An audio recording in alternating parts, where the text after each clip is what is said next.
अस्सलाम वालेकुम नाजरीन, एक और खूबसूरत सबक आमूज़ स्टोरी के साथ पेश खिदमत हैं। बात दिल को लगे तो चैनल को लाइक करना, शेयर करना और सब्सक्राइब करना ना भूलिएगा, शुक्रिया। 25 अक्टूबर 2020 का दिन था। डॉक्टर्स ने मरीज़ का बाजू सीधा किया और मायूसी से सर हिला दिया। बेटे ने आहिस्ता आवाज़ में पूछा, क्या कोई चांस नहीं? डॉक्टर ने जवाब दिया, सर अब नहीं, हमें वेंटिलेटर बंद करना होगा। बेटे ने सर नीचे किया और आहिस्ता आहिस्ता चलता हुआ कमरे से बाहर निकल गया। मरीज़ मई 2014 से कोमे में था। मरीज़ की कहानी 1940 में शुरू हुई थी। इसके वालिद ने जनूबी कोरिया के शहर टाइगो में छोटी सी कंपनी बनाई। कोरियाई ज़ुबान में 3 सितारों को सैमसंग कहते हैं। कदीम रवायात के मुताबिक इकट्ठे तुलू होने वाले 3 सितारे कभी गरूब नहीं होते। वालिद ली बेविंग चिल ने खुश शगुनी के लिए कंपनी का नाम सैमसंग रख दिया। ये लोग शुरू में फ्रूट और फ्रोज़न फ़िश एक्सपोर्ट करते थे। दूसरी जंग अजीम के बाद तामीर नौ शुरू हुई तो सैमसंग खुराक से कंस्ट्रक्शन इंडस्ट्री में आ गई और इसने धड़ा इमारतें, पुल और सड़कें बनाना शुरू कर दी।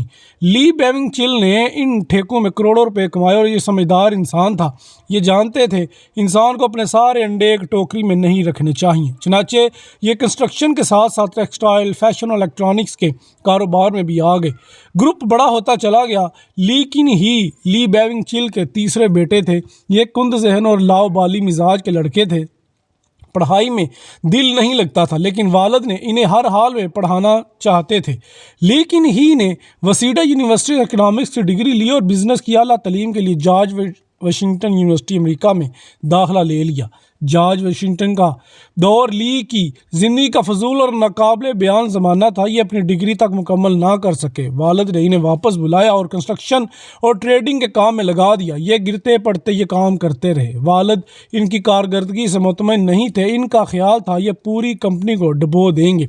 वालिद 1987 में इंतकाल कर गए और ली को मजबूरन कंपनी संभालना पड़ गई। कंपनी इस वक्त 34 मुख्तलिफ शोबों में काम कर रही थी।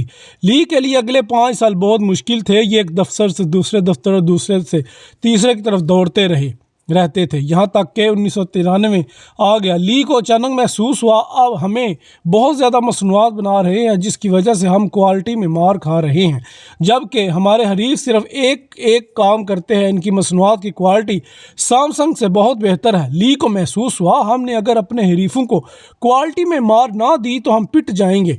चनाचे इसने एक दिन अपने तमाम एग्जेक्टिव्स को जमा किया और इनसे कहा, हम आज से अपनी बीवी और बच्चों के अलावा सब कुछ बदल रहे हैं। तुम लोग नुकसान की परवाह ना करो। हम अगर फुटपाथ पर भी आ जाएं तो भी कोई मसला नहीं। आप बस सिर्फ़ और सिर्फ क्वालिटी पर तवज्जो दें।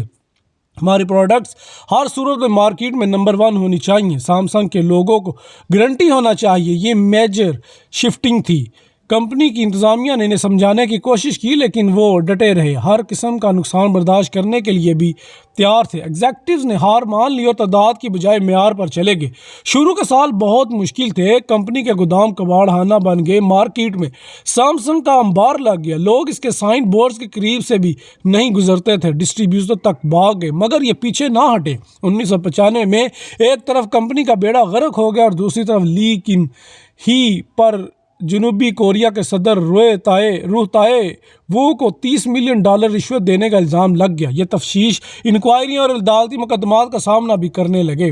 वो दौर मुश्किल था, मगर इस दौर ने इन्हें पिघला कर कुंदन बना दिया। ये निखरते चले गए। सैमसंग इस दौरान टेलीविज़न की इंडस्ट्री में आ गया और इसका टीवी देखते ही देखते मार्केट लीडर बन गया और ये चंद माह में पैदावार, म्यार और फरोख्त में सोनी को बहुत पीछे छोड़ गया। यूँ कंपनी 2006 में आला म्यार का गारंटी कार्ड बन गई। ये हर घर तक पहुंच गई। लेकिन ही ने 1998 में स्मार्टफोन का यूनिट भी लगा लिया।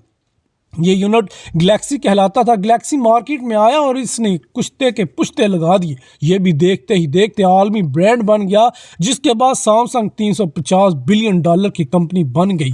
लेकिन ही को फोर्ब्स ने 2014 में दुनिया के 100 बासर-तरीन लोगों की लिस्ट में भी शामिल कर लिया। ये कोरिया का अमीर तरीन शख्स भी बन गया। ये स्टेट से भी अमीर हो गया। लेकिन ही की कामयाबी का पहला सतून टेक्नोलॉजी थी। सैमसंग का R&D बहुत मजबूत है। इसने अहल तरीन सॉफ्टवेयर और हार्डवेयर इंजीनियर भर्ती कर रखे हैं, जिनकी वजह से यह ग्रुप पिछले 10 बरसों से मार्केट को लीड कर रहा है। दूसरा, ये ग्रुप म्यार पर कंप्रोमाइज़ नहीं करता। आप इनकी कोई प्रोडक्ट उठाकर देख ले, पैकिंग से लेकर सॉफ्ट साइज़ तक आपको इसका म्यार حیران کر دے گا۔ اور تیسرا لی کن ہی خرید و فروخت کا ایکسپرٹ تھا، یہ راستے کی ہر رکاوٹ کو خرید کر یا گرا کر آگے نکل جاتا تھا، یہ جنوبی کوریا کے قوانین تک بدل دیتا تھا، یہ اپنی مرضی کی حکومتیں بھی لے آتا تھا اور اعلیٰ عدالتوں کے جج بھی بدل دیتا ہے۔ چنانچہ یہ اسٹیٹ کے اندر ایک اسٹیٹ بن گیا اور یہ اسٹیٹ اصل اسٹیٹ سے بھی بڑی اور مضبوط تھی۔ آپ جنوبی کوریا کی تاریخ نکال کر دیکھ لیں، آپ کو ملک کے ہر سیاسی اتار چڑھاؤ کے پیچھے سامسنگ اور لی کن ہی ملے گا۔ یہ درجنوں مرتبہ انکوائریاں، تفتیشوں اور مقدمات کا ہدف بنا۔ اس پر صدور کو رشوت دینے کے الزام بھی لگے اور اسے سیاسی خرید و فروخت کا بیپاری بھی کہا گیا۔ اب 2008 میں اس پر ٹیکس چوری کے الزامات ثابت ہو گئے، اسے سزا بھی ہوئی، لیکن اس نے عدالت اور حکومت دونوں کو خرید لیا۔ سزا معاف ہو گئی، تاہم اسے انٹرنیشنل اولمپک کمیٹی کا عہدہ واپس کرنا پڑ گیا۔ یہ پورے کوریا میں بدنام تھا، مگر اسے کوئی ندامت، کوئی پریشانی نہیں تھی۔ یہ میدان میں ڈٹا رہتا، یہ خود اپنے منہ سے کہتا تھا، آپ اگر دولت سے آسانیاں نہیں خرید سکتے تو پھر آپ کو دولت مند ہونے کا کوئی فائدہ نہیں۔ چنانچہ یہ سامنے موجود ہر چیز شخص کو چند لمحوں میں خرید لیا کرتا تھا۔ اس کی عادت اتنی پختہ ہو چکی تھی کہ اس نے آخر میں زندگی کو بھی خریدنے کی کوشش شروع کر دی۔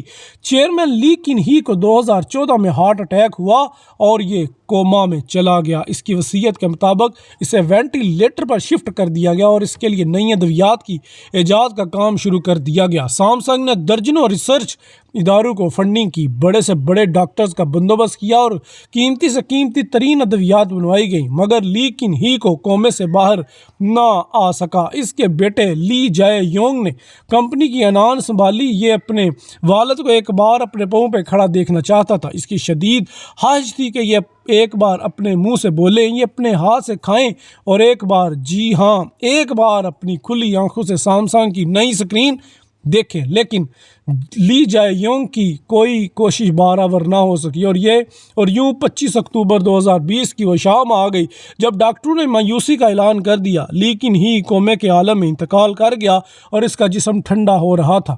ڈاکٹر نے اس کا بازو سائیڈ پر رکھا اور مایوسی میں سر ہلا دیا۔ سامسنگ کا مالک مر چکا تھا، لیکن مرنے کے باوجود اس کے اکاؤنٹ میں $20 بلین تھے اور یہ $350 بلین کی کمپنی کا مالک تھا، مگر $350 بلین کی کمپنی اور $20 بلین کے اکاؤنٹس موت کا مقابلہ نہ کر سکے۔ مسافر 6 سال کی طویل نیند کے بعد اگلے سفر پر روانہ ہو گیا۔ لیکن ہی کی موت نے ایک بار پھر ثابت کر دیا، انسان دنیا میں دولت کے ذریعے سب کچھ خرید سکتا ہے، لیکن یہ کتنا ہی بڑا بیپاری کیوں نہ ہو جائے، یہ ایک بھی اضافی سانس بھی نہیں خرید سکتا۔ اس کے پاس قدرت کے سامنے ہارنے کے سوا کوئی چارہ نہیں ہوتا۔ کہتے ہیں انسان اگر زندگی خرید سکتا تو ہم آج بھی نمرود اور فرعون کی خدائی میں سانس لے رہے ہوتے۔ موت وہ امر ربی ہے جس کے ذریعے اللہ لی کن ہی جیسے لوگوں کو یہ پیغام دیتا ہے، جاؤ تم جتنا بھاگ سکتے ہو بھاگ لو، لیکن تم نے آخر میں میرے پاس ہی آنا ہے۔ میں تمہیں کائنات کے کسی کونے میں چھپنے نہیں دوں گا اور یہ چھپنے دیتا بھی نہیں۔ تاریخ انسانی خداؤں کا قبرستان ہے۔ آپ کسی دن تاریخ کے قبرستان میں جان کر دیکھے، آپ کو ہر قبر میں کوئی نہ کوئی ایسا شخص لیٹا ملے گا جو خود کو ناگزیر بھی سمجھتا تھا، ناقابل شکست بھی۔ لیکن پھر کیا ہوا؟ سن کنگ سے لے کر مون کوئن تک دنیا کے ہر ناگزیر کے لیے مٹی کا آخری لحاف ثابت ہوئی۔ اللہ کی اس دنیا میں لی کن ہی جیسا شخص بھی 6 سال ہسپتال میں بستر پر لیٹ کر آنکھ نہیں کھول پاتا، اور اس سے امیر تیمور اور ہٹلر جیسا شخص بھی خالی ہاتھ واپس جاتا ہے۔ لیکن ہم اس قبرستان میں پوری زندگی میں کی آوازیں لگاتے رہتے ہیں اور ہمیں شرم بھی نہیں آتی۔